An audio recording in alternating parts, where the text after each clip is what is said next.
Tonight, we're following renewed juvenile crime concerns in Baltimore as 4 teens face auto theft charges after a late-night police chase in North Baltimore. We are also hearing from a 72-year-old woman who says a teen attacker hit her in the face while outside her home last night. The assault knocked her. You see what I'm saying? See, I told you about these young people out here nowadays. They're asking for draconian measures. They're asking for they're asking for parameters. They don't know where the wall is, right? Press 1 if you got kids. Everybody here with kids. You know your kids are looking for boundaries. They're testing to see what the boundaries are. They're testing.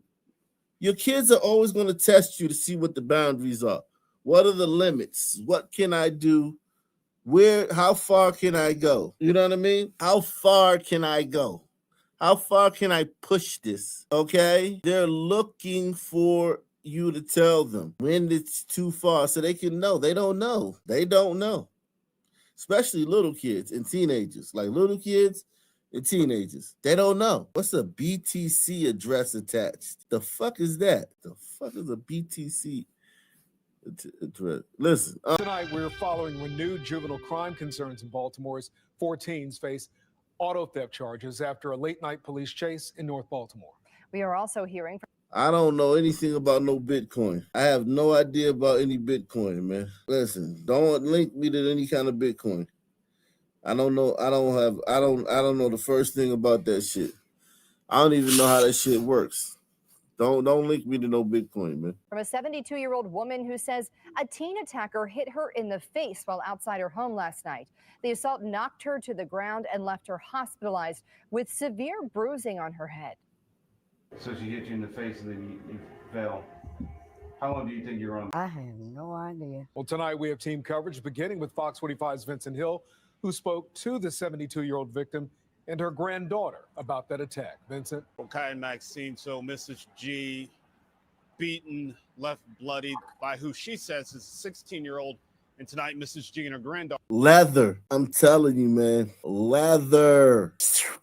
Pow. Pow. I'm going to share a story with y'all, man, after this, man. Leather. Okay, leather, that good old leather. Bring it back, okay? Bring leather back, okay? Let me share this story with you. I ain't even gonna wait till the end of this. I'm gonna share it with you now. Leather works, okay? 1885. You see that? 1885. June 19th, Baltimore. Whipped for wife beating. A white man flogged for the first time in Baltimore. For the first time since the passage of the Pillory Law in 1882, a white man was lashed here today by order of the court. Frank Pyers, a good-looking young fellow, was convicted in the criminal court yesterday of beating his wife and sentenced by Judge Stewart to 6 months imprisonment and to receive 15 lashes. 6 months imprisonment and to receive 15 lashes. Sheriff Airy executed the sentence in person this morning in the city jail. The weapon used was a cowhide 3 feet long and clipped at the end. Pyers' arms were fastened to the cross pieces above the post, and 2 iron bands were placed, one above and the other below the knees. The first blow, the wretched man's every muscle quivered with pain, and his features worked convulsively, but by the extreme effort, he was able to restrain a cry of pain or a groan. Up went the arms of the sheriff, and again the whip descended, striking another place, and again broke the skin. Then in regular succession, the blows tell. No 2 of them in the same place, and each of them leaving its record on the telltale skin. On his right side, where the cowhide lapped over several gashes, were made by the sharp end of the instrument of punishment. So yeah, they was you got sentenced, and the next day you got them lashes. And it was the sheriff that did it. 3-foot whip. Rawhide. Listen, yeah. White man was getting that ass whipped too. He didn't groan one time. He took them shits too. Them shits cut his. They said each one broke his skin, and each one was in a different place. And he didn't cry once. That man didn't cry or groan one time. Think about how you got to be built. Think about how you got to be built to not groan or even groan once. He was an evil fucker. He didn't want to let him know. He didn't want to give him the courtesy of knowing that that shit hurt. That shit hurt too. You know that shit hurt like a motherfucker. He was like, fuck it, I ain't even gonna let these motherfuckers have the dignity. I ain't even gonna give them the fucking joy to shit. Damn. Yeah, the pillory law.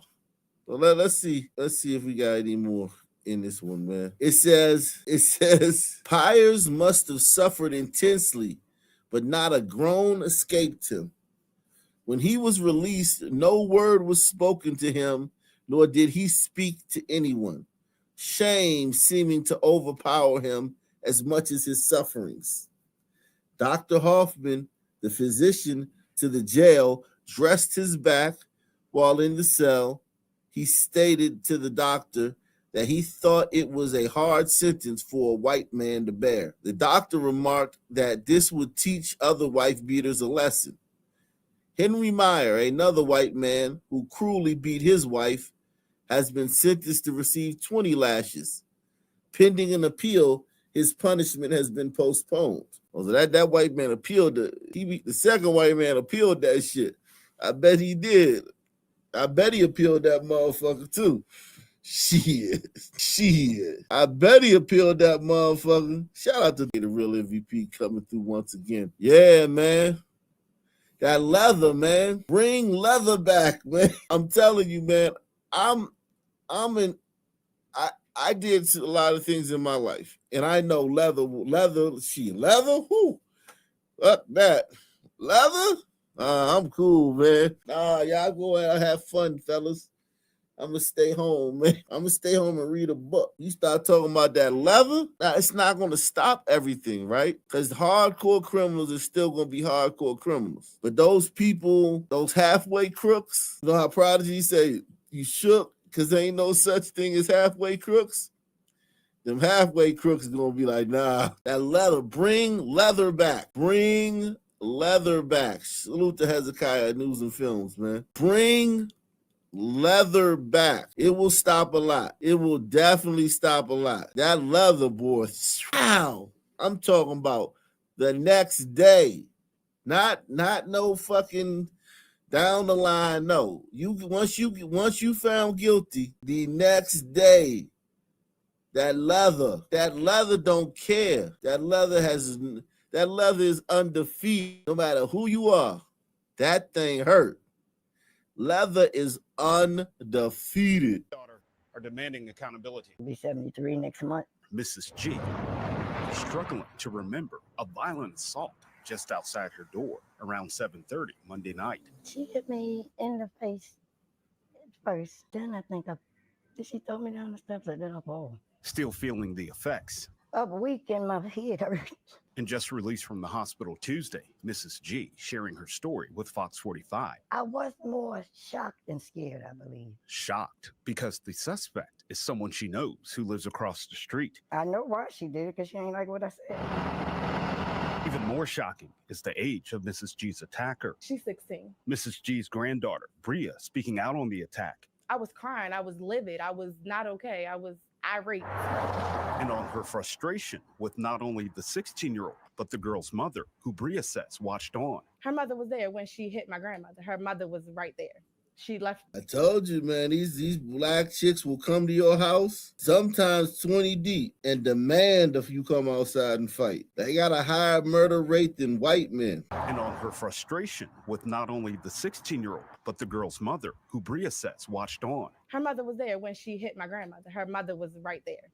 She left my grandmother on the ground after her daughter assaulted her.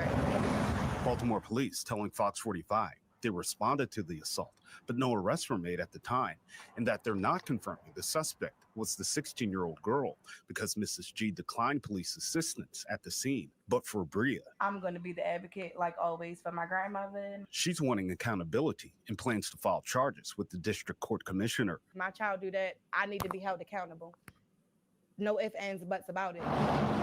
But given the fact her grandmother's attacker is a juvenile, she's not optimistic about the outcome. She's a menace. She need to be on an ankle monitor or whatever. Unfortunately, with what I see, what's going on with the juvenile system these days, I'm not sure what could happen because a lot doesn't happen. For Mrs. G, as she continues to heal, That hurt. Yeah, I know it did. she has a message for the girl's mother. Start being a mother and not a friend. Now, the family tells me they plan to file those charges later this week once they gather all their pictures and other evidence. Again, for now, that 16-year-old has not been charged. At BPD headquarters, Vincent Hill, Fox 45 News. I'm Kai Jackson. Thank you for watching. Here's another video to watch. Also, please take a moment to subscribe to our channel. Well, just minutes ago, San Jose police giving an update on the suspect arrested for that shooting at Valley Fair Mall. Thanks for joining us. I'm Ryan Yamamoto. And I'm Elizabeth Cook. Police say the 17-year-old was firing at a rival gang member, sending people running to safety on one of the busiest shopping days of the year. Brad Hamilton joins us live. And Brad, this teenage suspect was already on probation for another gun crime? Yeah, Liz, this press conference, which just wrapped up, had a number of facts and things that really raised the alarm throughout the room, and we're going to get to them here shortly. But we are learning more about the 17-year-old. His identity is not being released because he's under the age of 18, but police kind of laid out how they got to all of this. And they said it all started Friday night when this 17-year-old, who is suspected of being the shooter in this case, was wearing gang-related clothing and walked into the Valley Fair Mall with a gun tucked into his waistband. Shortly thereafter, police say this teen sees and confronts an apparent rival gang member inside the mall, and at some point thereafter decided to open fire. What was truly shocking was that the juvenile suspect with the gun was accompanied by a female pushing a baby in a stroller. He opened fire at his perceived rival in the middle of the mall.